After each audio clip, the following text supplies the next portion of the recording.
Good morning students. मैं राजेश ने मेरे यूट्यूब चैनल पर आप सभी का स्वागत करता हूं। क्लास 9th 4 चैप्टर हमारे कंप्लीट हो चुके हैं। आज 5th चैप्टर का इंट्रोडक्शन पार्ट हम आपके लिए लेकर के आए हैं। जो चैप्टर नंबर 5th है उसका नेम है introduction to Euclid's geometry. Euclid's geometry का इंट्रोडक्शन कि कैसे उन्होंने ज्योमेट्री के बारे में बताया। आज की जो जनरेशन है कैसे उसकी जो ज्योमेट्री यूज की जाती है, उसके रूल इंप्लीमेंट किए जाते हैं, उसकी जो डेफिनेशन है, उसके जो एग्जाम्स हैं, उसकी जो पोस्टुलेट हैं, वो किस टाइप से रियल लाइफ में हमारी जो डेली लाइफ है उसमें यूज की जाती है। तो बहुत से मैथमेटिशियन हुए हैं इस विश्व के अंदर। बात करें आर्यभट्ट की, रामानुजम की, थेल्स की, पाइथागोरस की, बहुत से हुए हैं। तो उन्हीं में से एक निकल करके आए हैं Euclid, Greek mathematician. He was the first Greek mathematician जिन्होंने क्या किया, बहुत से एग्जाम और डेफिनेशन के बारे में हमें बताया है। तो बारीकी से उनकी जो एग्जाम्स है जो इंपॉर्टेंट हैं, जो हम अपनी डेली लाइफ में यूज करते हैं, आप करते भी आ रहे हैं, लेकिन 9th क्लास में आपको वो अब आप कर रहे थे, वो चीज पढ़ी नहीं थी, आप अप्लाई कर रहे थे, लेकिन अब वो पढ़ोगे कि ये चीज हाँ यूक्लिड्स की एग्जाम्स के अंदर से है। तो यूक्लिड्स ने अपनी जो बुक है एलिमेंट्स, उसके 13 चैप्टर में उसको डिवाइड किया है और उसमें इन एग्जाम्स और पोस्टुलेट को बड़े अच्छे तरीके से डिफाइन किया है। तो उसके कुछ पार्ट्स आज हम जो आपके 9th क्लास से रिलेटेड हैं उनको समझने की कोशिश करेंगे। ठीक है, तो फर्स्ट ऑफ ऑल आपको ये पता होना चाहिए एग्जाम्स और पोस्टुलेट ये दो चीजें हैं।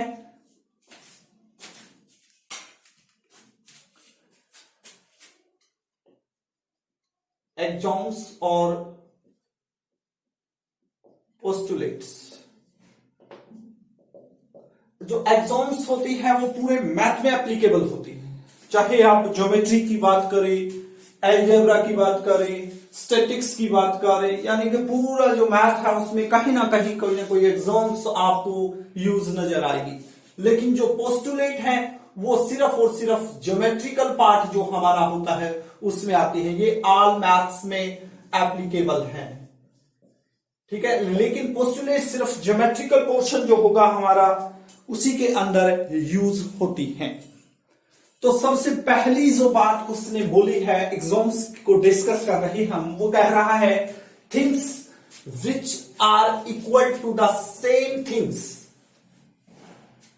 Things which are equal to the same thing are equal to one another. वो कहता है कोई भी चीज इक्वल है सेम थिंग के तो वो क्या दूसरी के इक्वल होंगी। इस टाइप से समझने, एग्जाम्पल से समझिए। वो कह रहा है कि कोई भी वस्तु है या कोई भी नंबर है, वो दोनों क्या है, किसी नंबर के इक्वल है, तो वो दोनों जो नंबर इक्वल है वो भी क्या होंगे, इक्वल होंगे। इस टाइप से समझिए, जैसे ए बी के इक्वल दिया हुआ है और बी सी के इक्वल दिया हुआ है, तो यहां से हम क्या लिख सकते हैं, देखिए ये इसके इक्वल है और ये इसके इक्वल है और ये दोनों सेम है और ये भी क्या होगा, फिर इक्वल होगा या नहीं होगा। तो ए इक्वल टू सी, वही बात बोला है, things which are equal to the same thing. जैसे कि देखिए बी ए के इक्वल है ये थिंग और बी सी के इक्वल है, तो यहां से क्या हुआ कि ए बी सी के क्या होगा, इक्वल होगा। तो फर्स्ट एग्जाम्स इस बात को क्लियर करती है।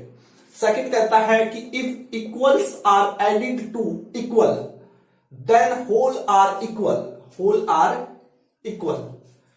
क्या कह रहा वो, यदि हम कोई इक्वल नंबर ऐड करते हैं, दो इक्वल दिए हुए हैं, यदि हम दो इक्वल चीज है कोई भी, यदि उनमें हम इक्वल चीज ऐड करते हैं दोनों ओर, तो वो भी क्या होगी, जो वो कंप्लीट चीज बनेगी वो भी क्या होगी, इक्वल होगी। इस टाइप से समझने का प्रयास कीजिए। जैसे 4 इक्वल टू 4 है, हम सेम कोई भी नंबर दोनों ऐड करते, मान लो इधर हमने 1 ऐड किया, इधर भी ऐड किया, जो कंप्लीट चीज बनेगी यानी कि 5 बना, तो ये 5 ये दोनों भी क्या होंगे, आपके इक्वल होंगे। बिल्कुल इजी सी बातें बोली है उसने। नेक्स्ट है if equals are subtract from equals, यानी कि दो नंबर इक्वल दिए हुए हैं, दो कोई भी चीज मान लो एक्स वाई है, ये दोनों इक्वल हैं, यदि हम इसमें से 1 सब्ट्रैक्ट करते हैं इसमें से 1, तो चीज सोल्व होके आएगी, वो भी क्या होगी, इक्वल होगी। जैसे पहला एग्जांपल अभी किया था ऐड का, यदि हम इसमें से कोई इक्वल नंबर सब्ट्रैक्ट करते हैं तो जो चीज बचेगी, रिमेनिंग बचेगी आपकी, वो क्या होगा, जो रिमाइंडर बचेगा वो भी क्या होंगे, आपके इक्वल होंगे। तो थर्ड एग्जाम्स इस बात को क्लियर करती है। Things which are coincide with one another are equal to one another. Things which are coincide यानी मेल करती हैं कोई भी दो, वन अनदर एक दूसरे के, are equal to one another, तो वो दोनों भी क्या होंगी, इक्वल होंगी। सिंपल सी बात है, कोई भी ये एक मान के चलिए ये एक सर्कल है और एक और ये सर्कल है, तो इसकी जो रेडियस है मान लो 2 सेंटीमीटर है और इसकी भी 2 सेंटीमीटर है, तो जो ये चीज बन रही है यानी ये जो सर्कल आपने ड्रॉ किया है ये दोनों भी क्या होंगे, कंसाइंड होंगे, यानी कि दोनों मेल करेंगे, एक दूसरे के इक्वल होंगे, क्योंकि ये चीज इसको मेल कर रही है, तो जो चीज बन रही है वो भी क्या होगी, आपकी इक्वल होगी। ये थी आपकी एग्जाम्स नंबर 4। 5 कहता है the whole is greater than the part. यह नॉर्मल सी बात है, ये यूनिवर्सल ट्रूथ है, कोई भी पार्ट है वो क्या होगा, ग्रेटर होता है।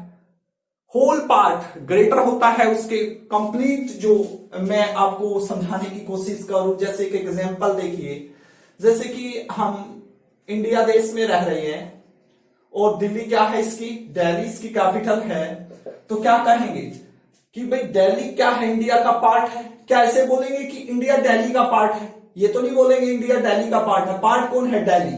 दिल्ली किसका पार्ट है, इंडिया का।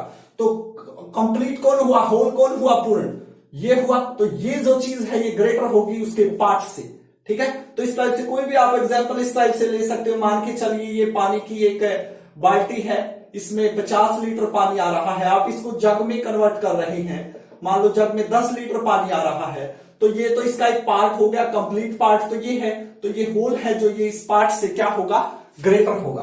तो इस टाइप का ये क्वेश्चन है। नेक्स्ट 6 एग्जाम्स के बारे में उसने बताया है, things which are double of the same thing are equal to one another.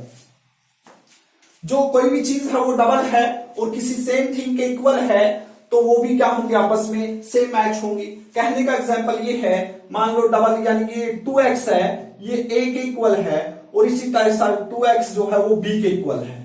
ये डबल जो है इसके a के भी इक्वल है और यही चीज जो है वो b के इक्वल भी है। तो यहां से क्या चीज निकल करके आएगी आपकी, कि जो आपका ये 2x a के इक्वल है और 2x b के इक्वल भी है, तो यहां से यही चीज निकल गई, a इक्वल टू b आपका होगा, ठीक है। इसी टाइप का 7th है, things which are half of the same things are equal to one another. कोई भी हाफ चीज है वो किसी के इक्वल है, तो वो भी क्या होंगे, आपस में इक्वल होंगे। मान लो ये हाफ है 1/2x, ये a के इक्वल है, और इसी टाइप से ये हाफ जो है ये b के इक्वल है। तो हाफ यदि इक्वल है किसी के, तो जो वो चीज है वो दोनों के जिसके इक्वल है वो भी क्या होंगे, आपस में इक्वल होंगी। तो इस टाइप से आपने ये 7 एग्जाम्स यूक्लिड्स ने दिए हैं, इनको अच्छे तरीके से आपने कॉपी में लिखना और राइट करना। आप इन चीजों को इंप्लीमेंट करते आ रहे हैं मैथ्स में, लेकिन आपने इनको पढ़ा नहीं था, लिखा नहीं था, तो आपने इनको अच्छे से कॉपी में लिखना है और इनको याद करना है।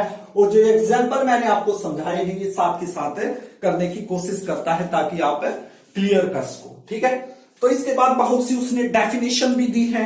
डेफिनेशन में 23 के आसपास उनकी डेफिनेशन है, जैसे कि कुछ मैं डेफिनेशन आपको बताऊं। A point is that which has no part, a point is that which has no part, a line is breathless length. इस टाइप की डेफिनेशन दी है उसने। और कहता है the ends of a lines are points, और बोला है straight line is a line which lies evenly with the points on itself. A surface is that which has length and breadth only. The edge of a surface are line. तो इस type की बहुत सी definition आपको उसने दी है, लेकिन वो आपने याद नहीं करनी है, वो सिंपल आपको बस माइंड में मैथ्स में अपने पढ़ लेना है एक बार। तो उसके बाद जो इंपॉर्टेंट चीज है वो आती है यूक्लिड्स 5 पोस्टुलेट, ठीक है। 5 पोस्टुलेट, इनके बारे में हम पढ़ते हैं। तो फर्स्ट पोस्टुलेट क्या कह रही है,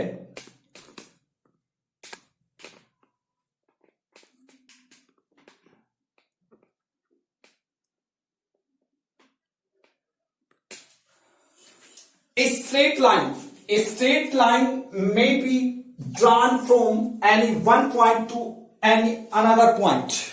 एक straight line may be drawn from any one point to any other point, यानी कि 2 पॉइंट है, एक पॉइंट ये है और एक पॉइंट ये है, ए और बी।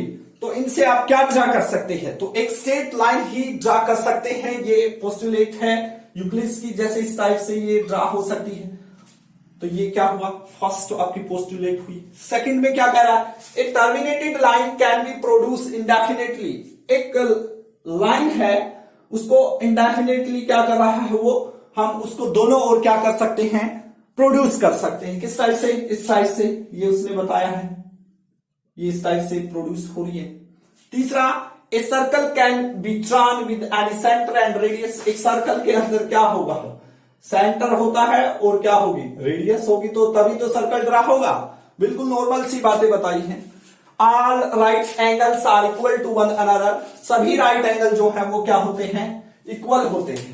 सभी राइट एंगल क्या होते हैं, इक्वल। चाहे आपका ऐसे, ये भी 90 डिग्री का एंगल है, चाहे आपका ऐसे बना हुआ है, ये भी 90 का यहां बना रखा है, या इधर यहां ऐसे बना रखा है, तो सारे के सारे जो 90 डिग्री के कोण होते हैं वो क्या होते हैं, एक दूसरे के इक्वल होते हैं।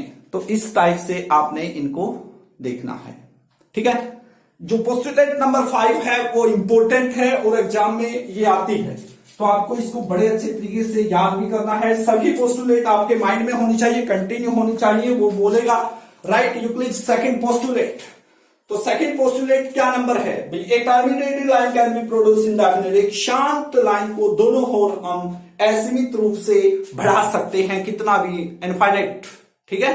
तो इस टाइप से तो आपका जो फिफ्थ पोस्टुलेट है वो कहता है कि if a straight line falling on two straight line makes the interior angle on the same side of it taken together less than two right angles, then the two straight lines, if produced indefinitely, meet on that side on which the sum of the angles is less than two right angles.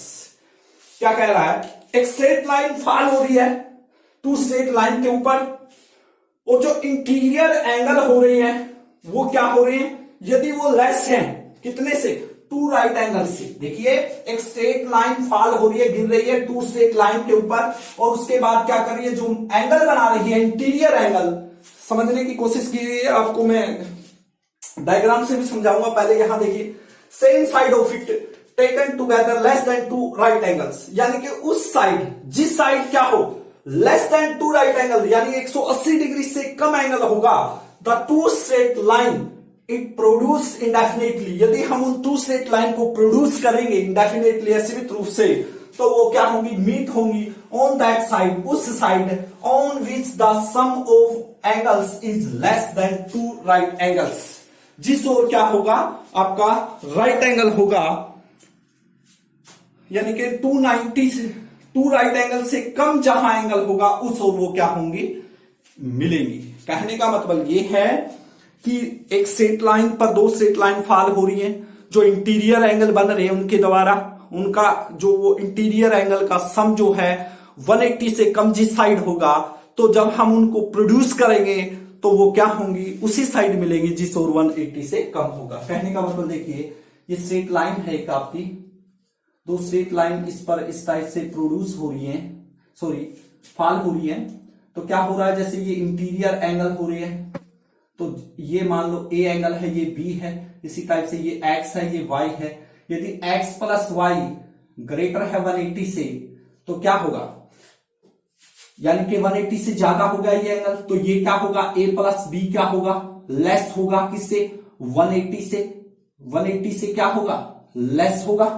तो interior angle का सम इस side कम आ रहा है, तो जब इनको हम infinite रूप से बढ़ाएंगे इस टाइप से, तो ये क्या होंगी, एक पॉइंट पर, एग्जैक्ट एक पॉइंट पर क्या होंगी, मीट होंगी, मिलेंगी। यही बात वो समझाने की कोशिश कर रहा है इस क्वेश्चन में। तो इस टाइप से आपने ये करना है। आप इसका स्क्रीनशॉट ले सकते हैं और कॉपी में अच्छे तरीके से आपने इनको राइट करना है।